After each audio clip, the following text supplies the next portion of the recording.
This is my first time directing a movie, and it's really, really scary. And it's sometimes a tough thing to just like step into because you start to realize all of the things that you are afraid of or all the things that you are incapable of. This film was a little bit, had its back against the wall in the amount of time that we had to make it. Arlo, keep moving! One of the things that resonated with me was Arlo's need to sort of overcome his fear. It was reflective of what we were getting into. We had these really crazy technical challenges, and we had an incredibly short amount of time to get it done in.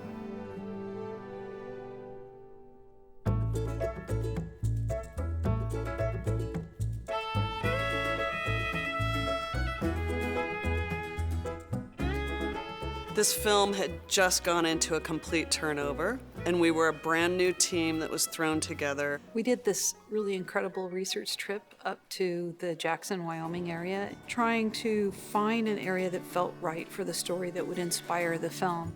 We knew when we switched direction on the film and when Pete became the director, it was really important to get him out in that space. He grew up in New York, you know?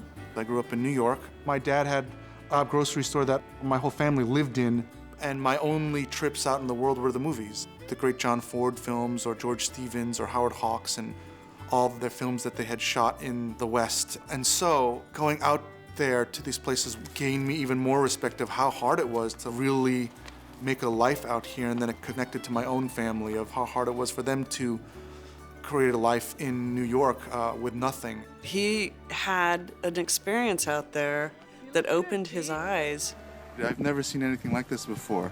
In terms of what our movie can be, there is a starkness that is necessary, meaning it can be hard living, but on top of it, it's gorgeous. We developed a really strong connection early, and I think the first research trip we took was a big part of that, of just having that shared experience of, you know, seeing this world and how it could influence the story.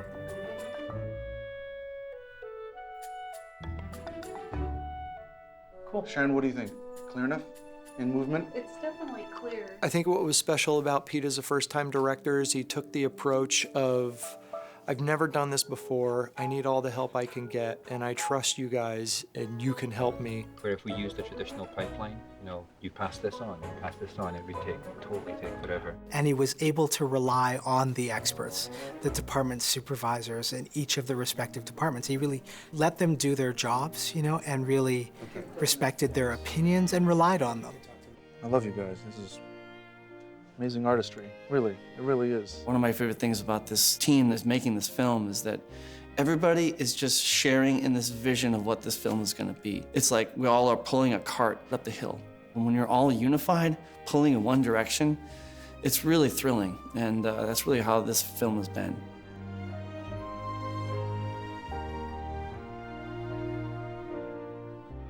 There's so much X factor in making a movie. It is capturing lightning in a bottle. How the crew is feeling or what they're inspired by will ultimately make it into the movie. It all gets in there somehow. I totally believe that. In the layout, just see, because I've saved birds before as a kid. Yeah. I just love having my own bird, like starling from nature, you know? Yeah. I get what you're saying. Someone is opening their hearts and saying, this is the performance that I've given, or this is the piece of artwork that I have put my heart into, and I don't take that very lightly. Oh, that's gorgeous. It's always fun showing him stuff in effects review because he's just so excited to see it and to understand, you know, what it is that we're doing, and he's just has a sense of amazement. Wow! Wow! Having his energy in the review room just helps spur the team on. The dream of having this river become a character in the film, it's already at such a level that it's beyond what I could have imagined. This film would not be what it is without the crew that made it. It is humbling, the talent that you see every day.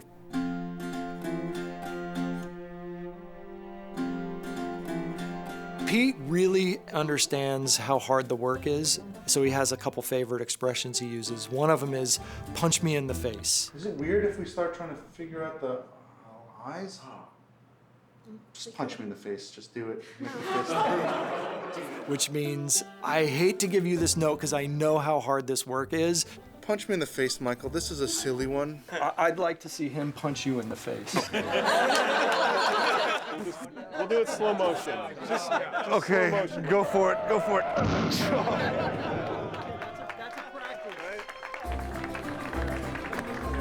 I want figure eights, man. Yeah.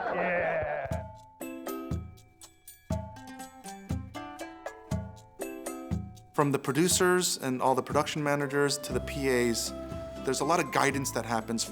Let's keep that on David's plate for now. So if you could reach out to Shannon and Jack to try to get the forecast for those weeks, that'd be great. You got it. Annam's ready for us. The other thing that's awesome about the day is walking around with Susan.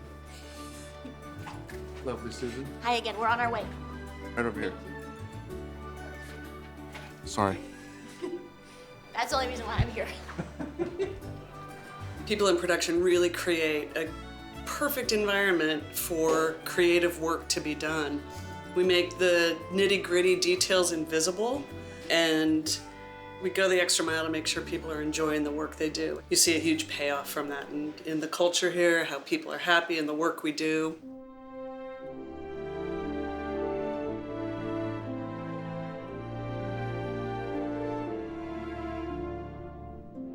I think a lot of people really felt like Pete's willingness to trust them challenged them to bring something to the conversation. And so a lot of people grew through that experience, and they're going to remember that opportunity that he provided.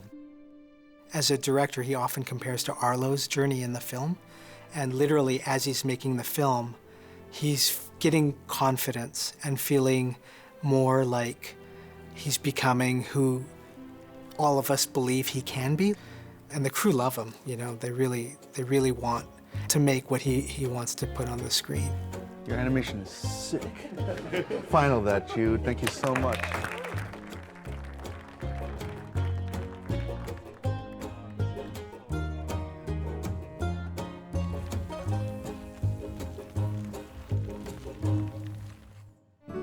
Every time I see this, I just want to take like the crew, go to some beach somewhere and just draw a big circle around all of this. Wouldn't that be great? We should get a big photo of that. I feel so lucky to have worked with the crew, building something that you never thought was possible.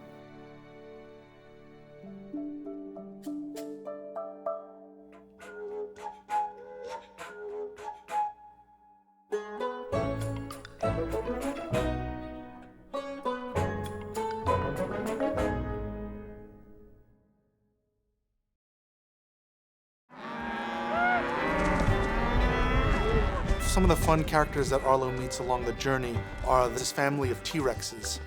That all kind of evolved from the idea of if we have apatosaurs, they're herbivores, so they would evolve to become farmers. There was the idea of like, if that's true, then maybe carnivores could have a ranch and they would herd their meat. From the first mention of T-Rex ranchers in this film, I knew it would be a great adventure to take some of the filmmakers, Pete and others, out to meet a ranching family I know in Oregon, the McKays. She's like, I know this family that like herds cattle. And I think they'd let us herd it with them.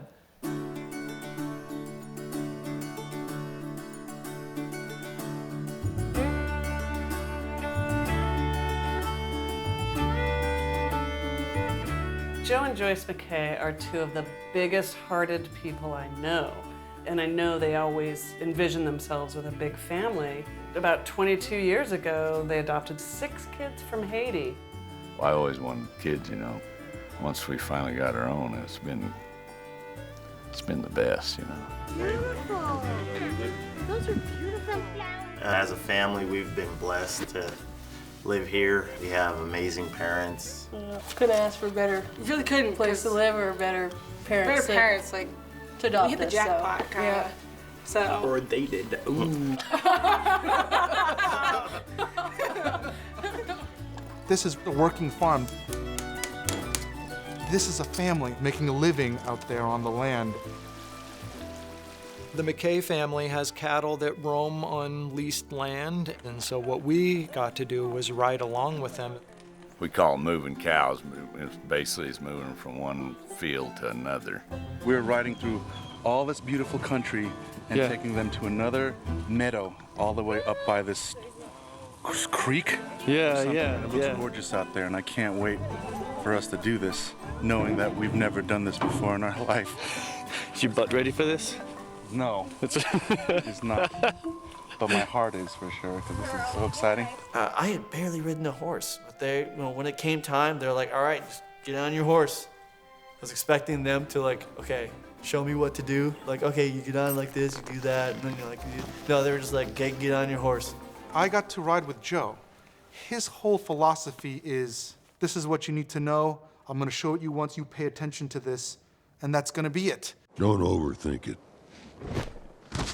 But getting up on that horse and everyone mounting up, you could see off in the distance this big black lake that were the cattle that we were gonna go head off toward and push. Joe kind of called it out, let's go. He headed off, and I started watching the kids, Gabe and Luke and Claire and Anna, and the different ways they rode their horses. Once the horses got to within a certain radius of the cattle, they were like, okay, we know what we're doing. You apparently have no idea what you're doing on my back, but I know what to do. Right away, everyone was moving faster. The energy was so thrilling because everyone was speeding up, and watching this kind of formation split up to go around the lake of cattle was fascinating.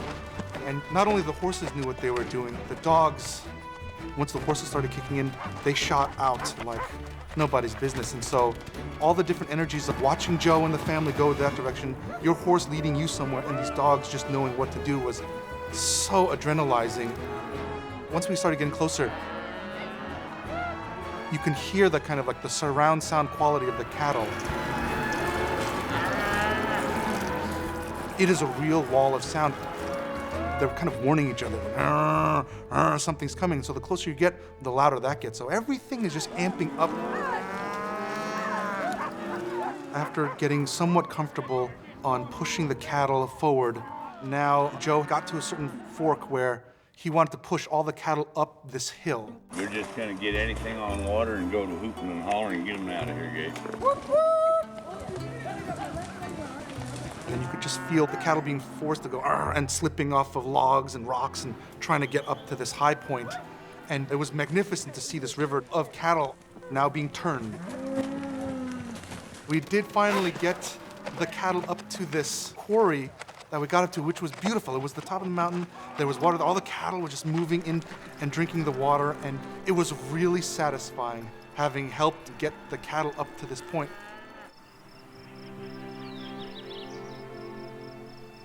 Once we got back to the cabin, everyone started relaxing and work was done. Joe's energy totally changed. He sat back. All the kids' energy started becoming more relaxed. We're sitting around and they all started telling stories. And a lot of it was like, Dad, tell that one story. And then Joe would tell this fantastic story. And that really translates well into the campfire sequence. How'd you get your scar? I don't know if you're ready for that story. I can take it. Oh, yeah, you gotta tell him, Bob. That's a good one. I love this family, and they're greatly inspired by Joe McKay and his family that a bunch of us have met. When we came back, Pete was full of the memories, and he referred to it regularly throughout the film. They helped shape the T-Rex family. There's a softness, but a gruffness to Butch that I know he saw in Joe. You can find out what you're made of. And the brother-sister relationship was so entertaining to watch. Them mess around with each other. They were like, we have to put this in the film. This is your mother! We knew that we would go to someplace beautiful. And the part that surprised us was the people that we met and the characters that we met. And there were such good people and such good stories that we could bring and put into the film. That part really surprised me. And then when we were leaving, I felt like we were leaving a family. And incredible the type of bond that happened in 2 days, because I wasn't expecting that. I was expecting to just go gaga over cows and horseback riding, but it really was about that family that you fell in love with. I was just ever grateful for meeting them and hopefully meet them again. What I love most about animation is bringing a character to life, really getting inside the head of this fictional character. It's a very observational craft. It's about behaviors. Every single movement you see on the characters on the screen were all hand-touched. You know, we went in and carved those expressions. This film has very little dialogue in it, which means a lot of the acting and a lot of the storytelling and emotion is going to come from the performance. So as an animator, that's a rare opportunity.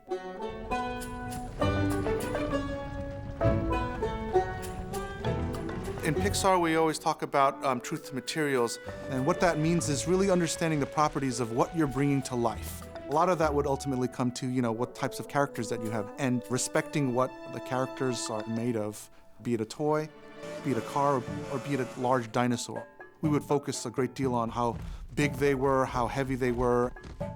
The challenge is really, how do you animate a dinosaur when we don't really have dinosaurs to reference or look at? And so it was trying to figure out what our analogous animals would be. And we looked at elephants and we looked at giraffes with long necks. That was an underlying kind of DNA to what we were doing, but we kept pushing for truth to characters. Because one is a dinosaur and the other is a human boy, but we were flipping it so that that dinosaur becomes the human boy, and that human boy becomes this kind of critter, this dog. Truth to character is an important thing because you first of all want to understand who Arlo is, who your main characters are, and what their journey is.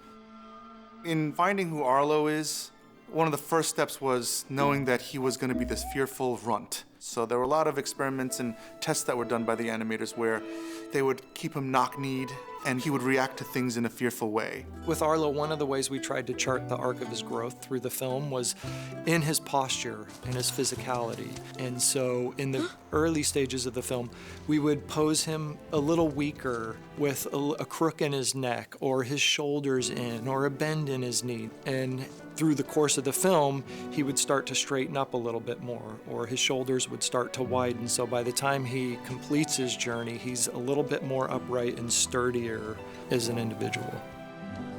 With Spot, a human boy, trying to make him an animal was another truth that we kept trying to find and research, trying to find animal qualities that are mainly canine, but he could climb a tree like a squirrel, or he could grab things like a raccoon.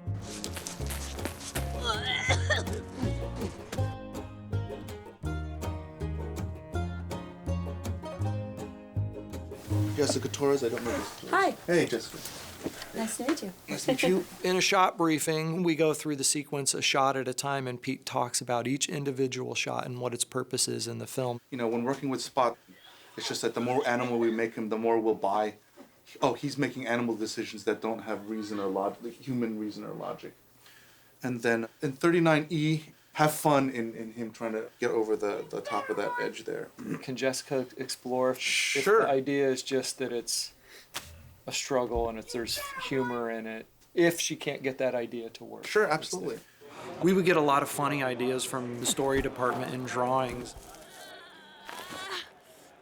Drawings of how he's kind of elbow crawling up over the edge, and when we get into the scene and we start animating it, Arlo doesn't really have elbows or arms like a person, so we would have to come up with new ideas. An animator's going to start by using thousands of individual controls on the character to put them in poses, build expressions on their face. I kind of thought of this as like that person who doesn't swim very often, who's in the water and is trying to get back in the boat. I thought, why not? Let's try a role. And everybody said I was crazy, but it worked out.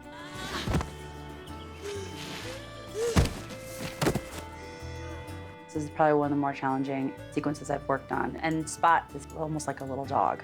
So it's interesting to have a human not be a human. A few things to keep him more animalistic. He tends to always have his head turned where he's looking. There isn't a lot of looking out of the side of his eyes. This is an earlier version of the shot. He has an angry expression and he looks back kind of with resentment as he leaves frame. And that was too much human.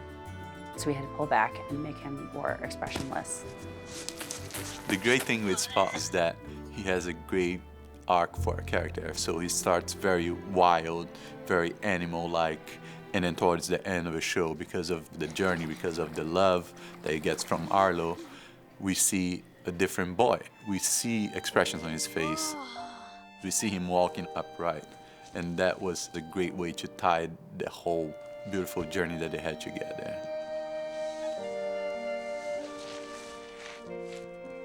These characters start to become their own thing, but they shared everyone's DNA. You can see yourself in there, but you also can see that there's something new. That's the stuff that really engages an animator. You really can bring them to life in an authentic way that an audience member is going to believe that they quite possibly could be real in this world.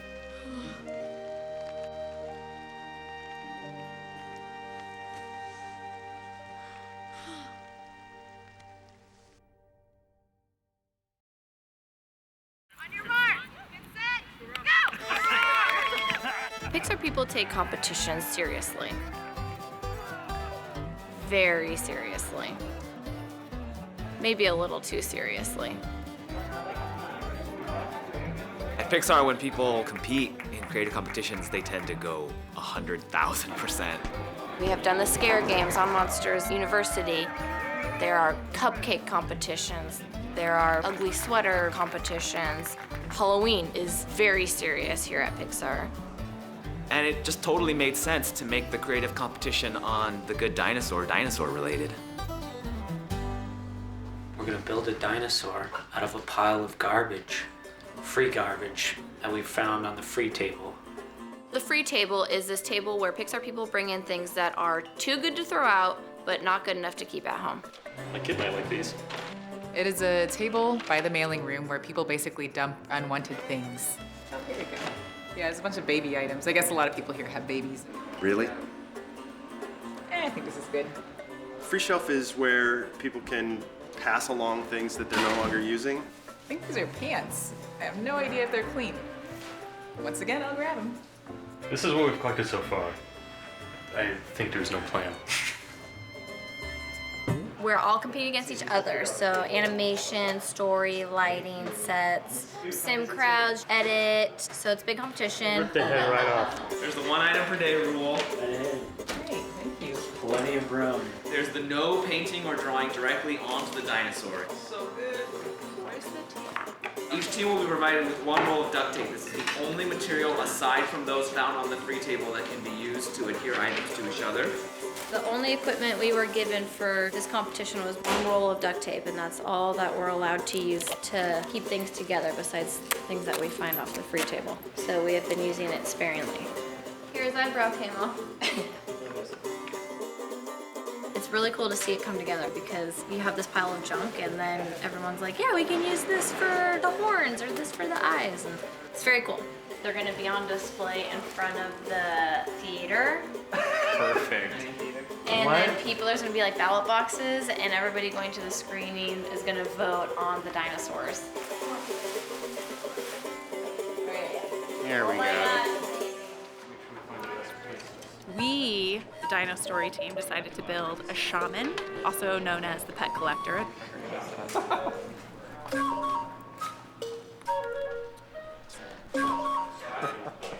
Don't break, don't break, don't break. Animation made a working marionette puppet of Arlo. So we've gone from bedsheet to neck, and then eventually we'll attach Arlo's head to the neck. And stitching it together with a deconstructed scarf that I uncoiled and then spooled down into its individual threads. So we're not cheating. I'm sacrificing the health of my sewing machine for the animation. Editing Editorial's dinosaur was super tall and had this funny looking sombrero thing and a little doggy on a leash named Spot. Is the dog meant to represent Spot? Yes. Welcome to Editorial. Cut. Where half your ideas make it and half of them don't. Is this the remnants of the car seat? This is a whole child safety motif. Layout made a dinosaur with an old game that they found on the free table. It's gonna chomp. What's the deadline for this thing? Tomorrow morning. I don't know about you guys, but that looks like a dinosaur to me. So the whole story behind our dinosaur is that we took items from the free table and we placed them together, and it's just a disaster. You can see it's a complete mess, but we have a light that reflects onto it, and when you turn off the lights, the big reveal. Here we have Butch, who's the main T-Rex, Arlo, and little Spot there. I have to say, I think Arlo's head being this little coat hanger is probably one of the coolest things. It's pretty impressive. Yeah. Holy moly. Wow. Characters technically cheated. That iPhone was not on the free table.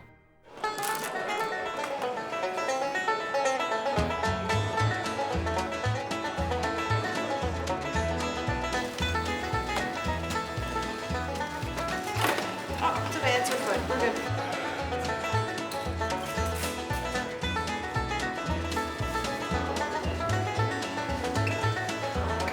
This is animation. You guys. You want to see it move? We put a lot of blood, sweat, and tears into this. It looks like it. So unmodeled. He's kind of small compared to the rest of them, but it's kind of like Arlo. He's like Runty in the movie and in this huge world. Yeah. People pulled out the stops for this competition and blew everyone's minds.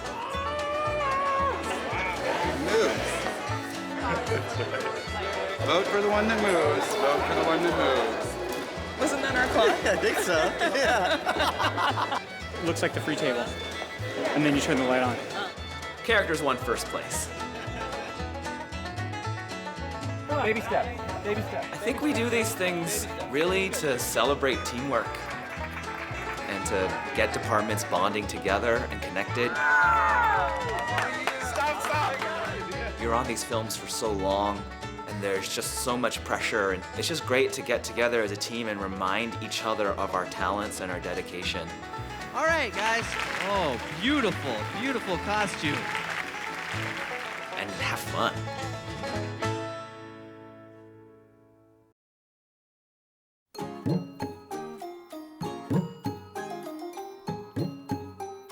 You often have to stretch the truth to tell good stories. And in the world of The Good Dinosaur, it's really important to know which truths you're stretching. For example, as far as we know, dinosaurs never spoke. He's got your eyes. And it's fairly certain that if they did speak, it wasn't in English. We'll cut dirt and get the bulge on him. What? Dinosaurs never engaged in agriculture. Dinosaurs were never ranchers of large cow-like creatures. But The Good Dinosaur starts 65 million years ago with the asteroid that supposedly killed all the dinosaurs missing the Earth. Which means that in the story, anything could be true. And that asteroid didn't wipe out all of the dinosaurs because scientists now believe that modern birds evolved from dinosaurs that must have survived the massive impact. There's a huge amount we don't know about dinosaurs. We don't know what color most of them were. We don't even know what they sounded like. Unless they sounded like birds. Which we've already established are just living dinosaurs. In the world of The Good Dinosaur, T-Rex and apatosaurs evolved together. But historically speaking, Tyrannosaurus and the apatosaurs never lived at the same time. By the time T-Rex roamed the Earth, the apatosaurus had been extinct for 65 million years. So it's unlikely that they continued to evolve together, considering one of them was already dead. Movies are make-believe, and some of our facts aren't exactly facts. But we love dinosaurs at Pixar, both the real ones and the ones we completely made up.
Come on, Spot. That's like the 100th time. Ooh, how about a new game? Hide and seek! What? Already?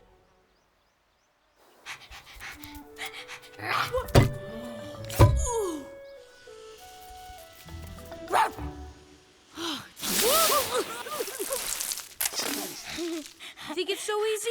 You hide. Oh.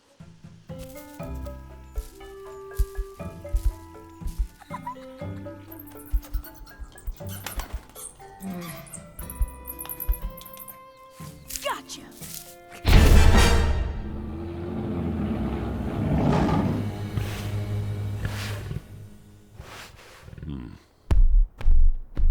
Maybe we should should go back to fetch.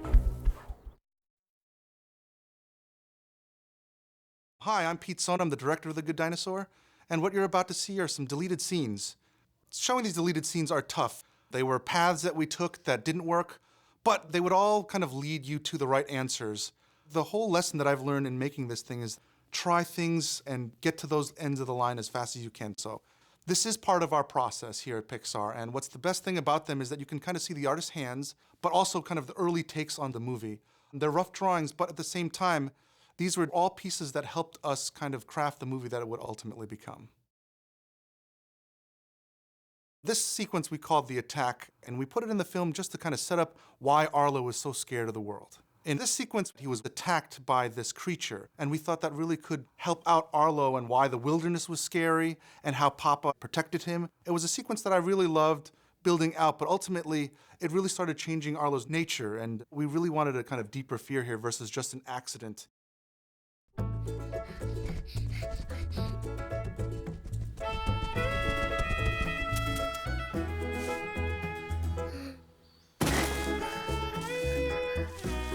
This is grass. And that's the big blue sky. And see? Those are clouds. Right there, that's a rock. And that is a tree. Just kidding, that's your mama. And that's Clawtooth Mountain. This is our home. Come on, Arlo!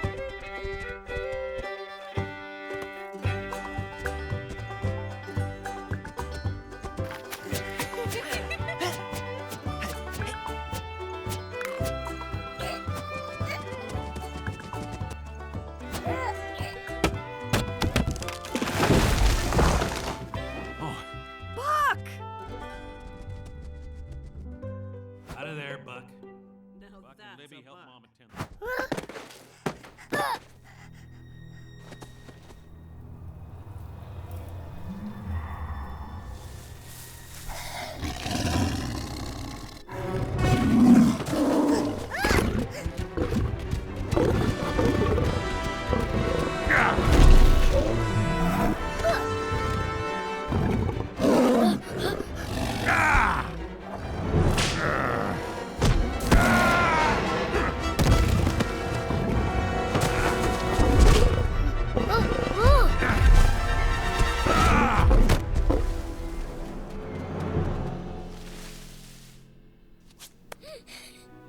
You're okay. I've got you. I'll look out for you.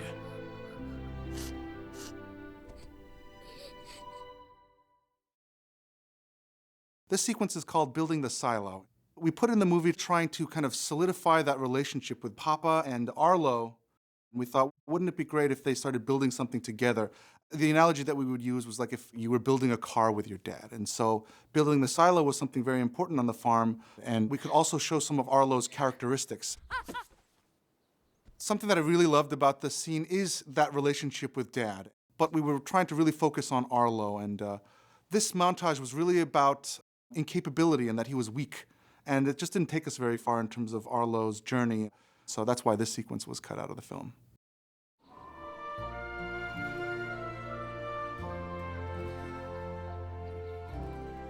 This looks like a good spot. Arlo, you're gonna help me build a silo.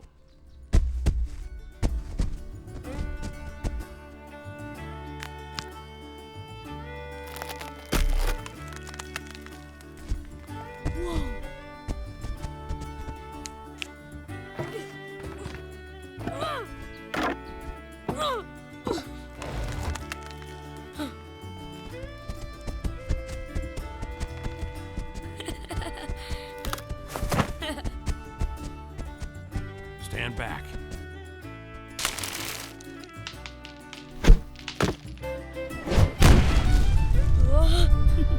Papa, will I be like you someday? You'll be me and more.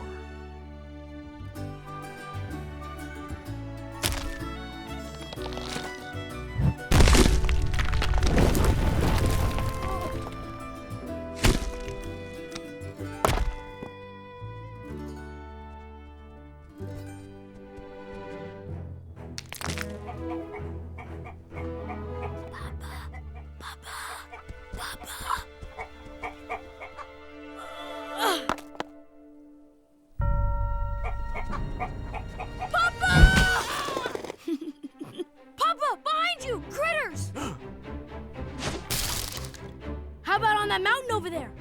Quit it, Bob. Get him, Papa!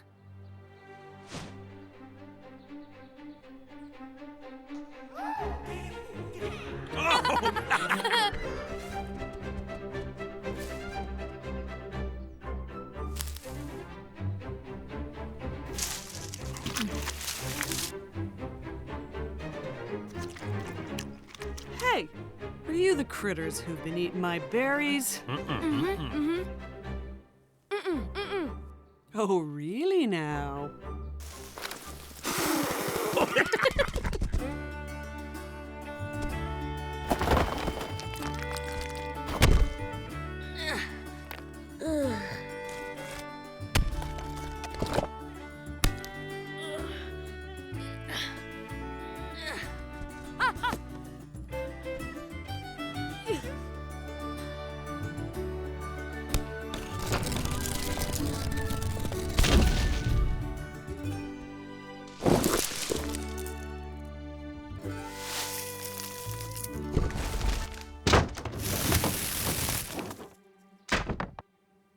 Let's finish up.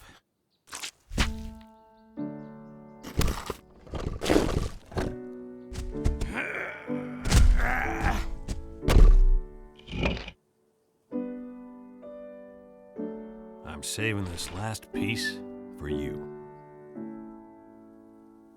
Go ahead. You need to make your mark.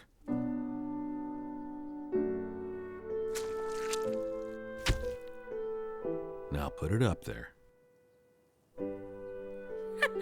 Come on, Papa. That's dang near impossible.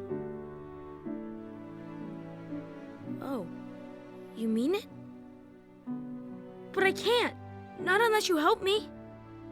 Well then, seems I know something you don't. Because one day you will put that rock up there, Arlo. And I can't wait to see it.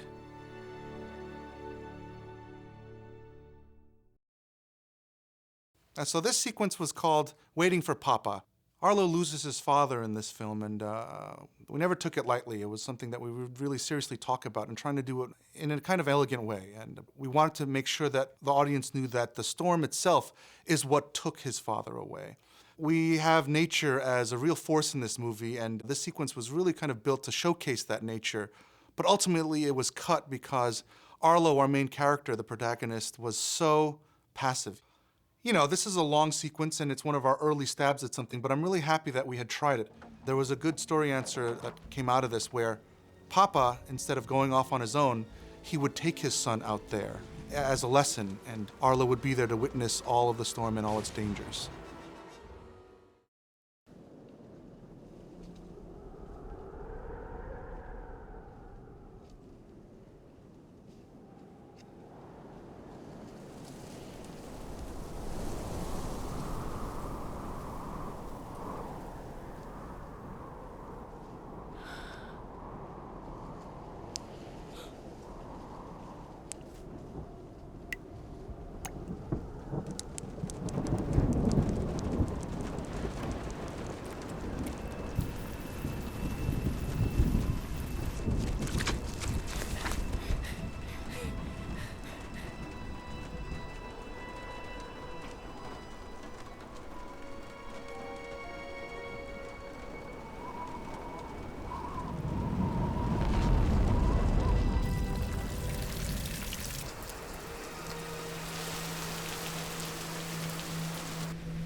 It came out of nowhere. A wall of water. Ida. Henry saved my family. But the floodwater